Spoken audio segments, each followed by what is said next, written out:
Time पे बहुत ज्यादा पसंद करे जाने वाला क्रिएटर, उसके बाद मोस्ट हेटेड क्रिएटर, और फिर बहुत ही कम टाइम में उसने अपने हेटर्स का नंबर बहुत तेजी से कम कर दिया। आज के टाइम पे अगर कोई निज गेमर को मोस्ट हेटेड क्रिएटर की लिस्ट में डाल भी देता है अपनी वीडियो के अंदर, तो उसके कमेंट सेक्शन में भर भर के गालियां देखने को मिलती है। तो आज की इस वाली वीडियो के अंदर हम जानेंगे निज गेमर ने कैसे अपनी बेकार रेप्यूटेशन को वापस से अच्छा बना लिया। तो सबसे पहले हमें ये जानना पड़ेगा कि निज गेमर मोस्ट हेटेड की लिस्ट में आया ही कैसे। उसके बाद हम जानेंगे कि मोस्ट हेटेड की लिस्ट में से निकला कैसे। तो चलो शुरू करते हैं।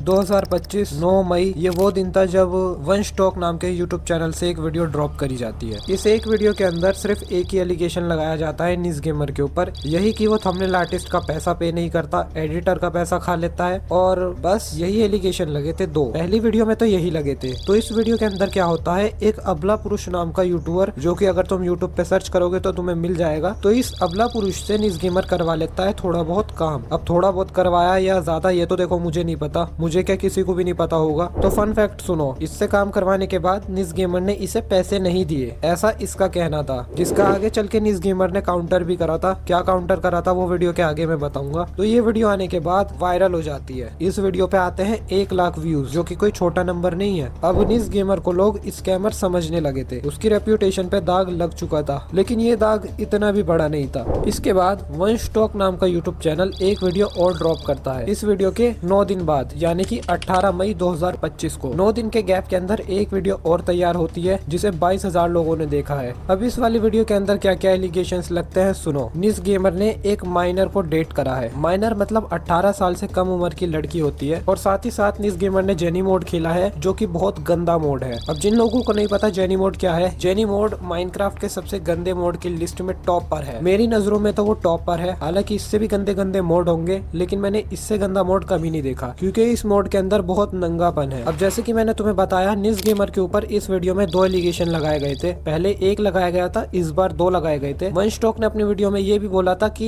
निज गेमर के ऊपर FIR भी करवानी चाहिए। अब इसके बाद क्या होता है, निज गेमर की रेप्यूटेशन 25% तक खराब हुई थी। 25% समझ रहे हो, ये ज्यादा भी नहीं है। ये इस तरीके से समझो कि ए टेरर नाम का यूट्यूब चैनल है, जिसकी रेप्यूटेशन 95% तक खराब है। 5% उसके सपोर्टर अभी भी है। हर किसी के थोड़े बहुत हेटर होते हैं, तो निज गेमर के 25% हेटर बन चुके थे। अब ये जो 25% हेटर थे, ये ज्यादा भी नहीं है अगर देखा जाए तो। अब ये 25% हेटर 50% में बदलने वाले थे, क्योंकि अब आने वाला था एक ट्रेंड, व्हाई निज गेमर इज मोस्ट हेटेड।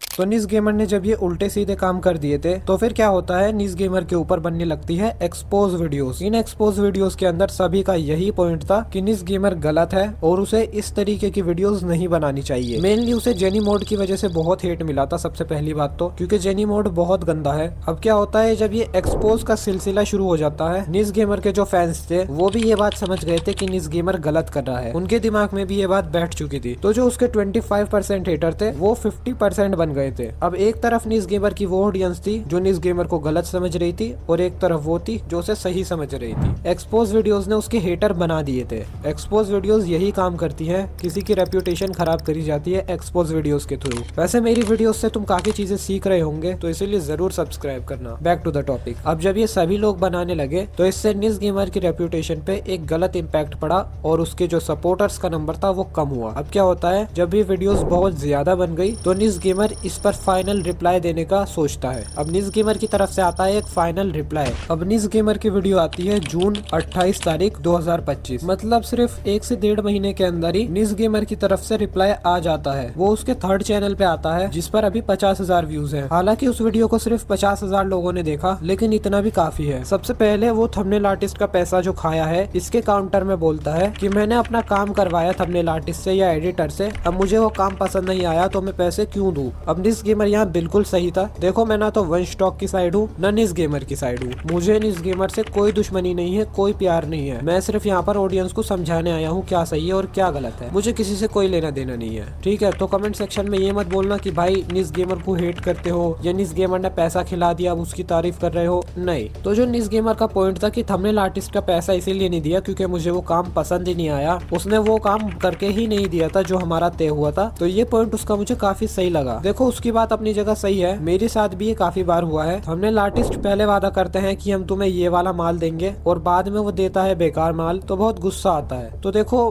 पैसे देने का मन नहीं करता। मेरे पास 2 थंबनेल आर्टिस्ट हैं, दोनों ही बहुत अच्छा काम करते हैं, लेकिन नए नए थंबनेल आर्टिस्ट कहते हैं भाई हमसे भी थंबनेल लो, हमें 150 की पेमेंट चाहिए, हमें 200 की पेमेंट चाहिए। अरे भाई पैसे तो दे ही दूंगा, पैसों की दिक्कत नहीं है, लेकिन तुम माल भी तो ढंग का दो ना। अब रिसेंटली क्या हुआ था, 2 थंबनेल आर्टिस्ट से मैं थंबनेल लेता हूँ। एक थंबनेल आर्टिस्ट आता है, कहता है भाई मैं 200 रुपए लेता हूँ थंबनेल के। मैंने कहा 200 तो मैं नहीं दे सकता, कम में बात कर लो। तो फिर हमारी डील हो जाती है, लगभग 100 रुपए या 80 रुपए में हमारी डील हो जाती है। अब मैं उसे 10 थंबनेल का ऑर्डर देता हूँ। सैंपल तो उसका सही था, लेकिन उसके बाद जो वो बाकी के काम करने लगता है, बहुत ही घटिया थंबनेल बना कर देता है। ऐसा कि उस थंबनेल के कोई 15 रुपए भी ना दे, जिसके वो मेरे से 100 रुपए मांग रहा था। तो मैं उसे मना कर देता हूँ। अब वो क्या करता है, वो लोगों के डिस्कॉर्ड सर्वर में जाके मेरी चैट्स दिखा रहा है और ये बोल रहा है डार्कशिप स्कैमर है, जबकि मैं अपने थंबनेल आर्टिस्ट को 2000 रुपए तक एडवांस दे के रखता हूँ, इसीलिए ताकि मुझे टाइम पर थंबनेल मिलते रहे और क्वालिटी मिलती रहे। लेकिन जब उस बंदे का थंबनेल मुझे पसंद नहीं आया, मैंने 4 थंबनेल पे उसे कह दिया भाई अब मत बना, तेरी सैंपल की क्वालिटी अलग थी, अब की क्वालिटी अलग है, मत बना। तो वो बंदा भड़क जाता है और दुनिया में ये ढिंडोरा पीटने लगता है कि डार्कशिप स्कैमर है। अब मैं स्कैमर हूँ या नहीं वो तो ऑडियंस को भी पता है और मेरे थंबनेल आर्टिस्ट को भी पता है, लेकिन निस गेमर यहाँ पर सही था, क्योंकि जो चीज मेरे साथ हुई है वही जरूर निस गेमर के साथ हुई होगी। कुछ लोग दिखाते कुछ और हैं और बाद में वो क्वालिटी नहीं देते। इसके पीछे भी बहुत सारे रीजंस हो सकते हैं वो क्वालिटी क्यों नहीं देते, लेकिन इसके बारे में ज्यादा डीप बात करके कोई फायदा नहीं है। अपने टॉपिक पर चलते हैं। तो अगला जो उसने काउंटर करा था जेनी मोड खेलने का, यहाँ पर उसने बोला था कि भाई जेनी मोड तो सब खेलते हैं और मैंने कोई स्पेशल प्रमोट नहीं करा था और उस वीडियो के अंदर कुछ गलत भी नहीं था, ये सब नॉर्मल है, इस तरीके के पॉइंट रखता है। अब जेनी मोड के ऊपर जो उसका पॉइंट था वो बिल्कुल सेंसलेस था। सच बताऊं, अगर निस गेमर ये वीडियो देख रहा है भाई तूने बहुत बड़ी गलती कर दी जेनी मोड खेल के। और अगर तुझे सच में ऐसा लगता है ना तू सही है, तो तूने अपनी वो वीडियो डिलीट क्यों करी? बता ना क्यों करी वो अपनी वीडियो डिलीट? क्योंकि तुझे भी पता है तू वहाँ गलत था। ऊपर से तू अपनी वीडियो में ये बोलता है कि दूसरे खेल रहे हैं तो मैं भी खेलूंगा, क्या दिक्कत है, सब खेल रहे हैं। भाई अगर कोई इंसान चोरी करेगा तो तू भी चोरी करेगा? नहीं ना, तेरी एक रेप्यूटेशन है, लोग तुझे पसंद करते हैं। निज ऐसी हरकत ना कर भाई। देख मैं तुझे हेट नहीं करता या मैं कोई तेरे खिलाफ नहीं हूँ, तू बहुत बढ़िया है 8 एरर से। तो एटलीस्ट तूने अपनी वीडियोस के ऊपर स्ट्राइक तो नहीं मारे, ये चीज तो मुझे पर्सनली तेरी काफी पसंद आई। लेकिन आइंदा से जेनी मोड वगैरह मत खेलियो। देख ना तो कोई तुझे जेनी मोड खेलने से रोक सकता है, ना गंदी वीडियो बनाने से रोक सकता है, लेकिन ये सब काम करने से रेप्यूटेशन खराब हो जाती है। जैसे कि अब मैंने रोस्टिंग करनी बंद कर दी है, इससे मेरी रेप्यूटेशन पे गलत इम्पैक्ट पड़ रहा था, तो हमें टाइम के साथ साथ बदलना पड़ता है। अब अगर कोई गलत काम कर रहा है तो निस भाई तुम मत करना ये गलत काम, मैं बहुत अच्छे से समझा रहा हूँ दोस्त की तरह। उसके बाद तीसरा जो पॉइंट था वो ये था डेटिंग माइनर। इस पर निस गेमर ये काउंटर करता है 18 साल से कम उम्र की लड़की को गेम के अंदर डेट करना गलत नहीं है। VGI का यहाँ तीसरा पॉइंट वो काउंटर करने जा रहा था। इस पॉइंट को निस गेमर ये कहकर काउंटर करता है कि 18 साल से कम उम्र की लड़की को हम गेम के अंदर डेट पर ले जा सकते हैं, और उसने बाकायदा प्रूफ भी दिखाया है। अब देखो ये जो डेटिंग माइनर वाला पॉइंट था निस गेमर का, ये मुझे सही लगा। मैं कोई निस गेमर की तरफ से नहीं बोल रहा। एक बात तुम खुद सोचो, लड़की के पास भी तो दिमाग है भाई। अगर लड़का तुम्हें डेट कर रहा है तो तुम मना भी तो कर सकती हो। 18 साल से कम उम्र की लड़की के साथ डेट पे जाना कहाँ गलत है? आज के टाइम में भाई 15-16 साल की लड़की का भी बॉयफ्रेंड होता है। देखो आज के टाइम की यंग जनरेशन में ये कॉमन सी चीज है, डेट वेट पर जाना, रोमांटिक बातें करना, ये कॉमन हो चुका है। जनरेशन इवॉल्व कर रही है। वही बुढ़ो वाली सोच लेकर बैठे रहोगे तो जिंदगी जी भी नहीं पाओगे। अब मेरी तरफ से तो निस गेमर यहाँ सही था। मैंने तो पहले भी बोला था कि 18 साल से कम उम्र की लड़की के साथ डेट पे गया है तो क्या हो गया भाई? अगर सामने वाली खुश है, तुम खुश हो, तो दिक्कत क्या है? कोई वो जबरदस्ती तो कर नहीं रहा निस गेमर। ये चीज तो लड़की को भी दिखनी चाहिए। जब लड़की खुद खुश है तो तुम बीच में टांग क्यों उड़ा रहे हो कि माइनर के साथ डेट पे जा रहा है? यहाँ पर मैंने तुम्हें वन स्टॉक के तीनों पॉइंट समझा दिए, जिसमें से उसका जेनी मोड वाला पॉइंट बिल्कुल सही था, बाकी के 2 पॉइंट कुछ खास नहीं थे। अब इस वीडियो के बाद निस गेमर की जो खराब रेप्यूटेशन थी वो रिपेयर होने लगती है। लेकिन क्या तुम्हें पता है, एक बार निस गेमर की कंट्रोवर्सी भी हो गई थी। एक बार क्या होता है, निस गेमर एक वीडियो ड्रॉप करता है, तो उस वीडियो में क्या करता है, एडिटर एक बच्चे वाली लाइन की जगह पे गेमर फ्लीट का चेहरा दिखा देता है। अब इसकी वजह से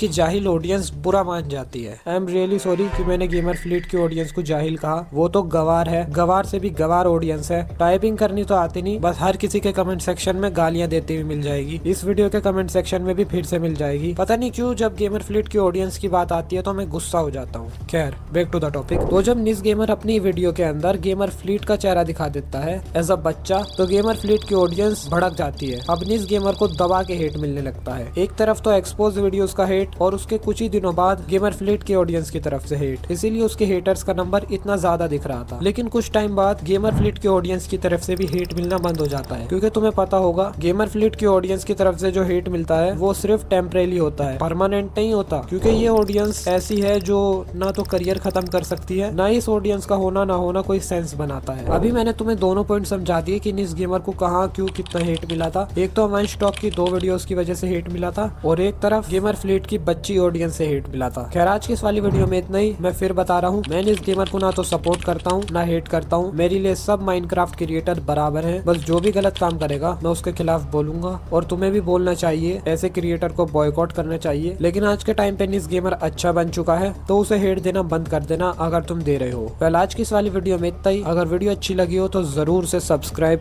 करना, जरूर से करना, क्योंकि हम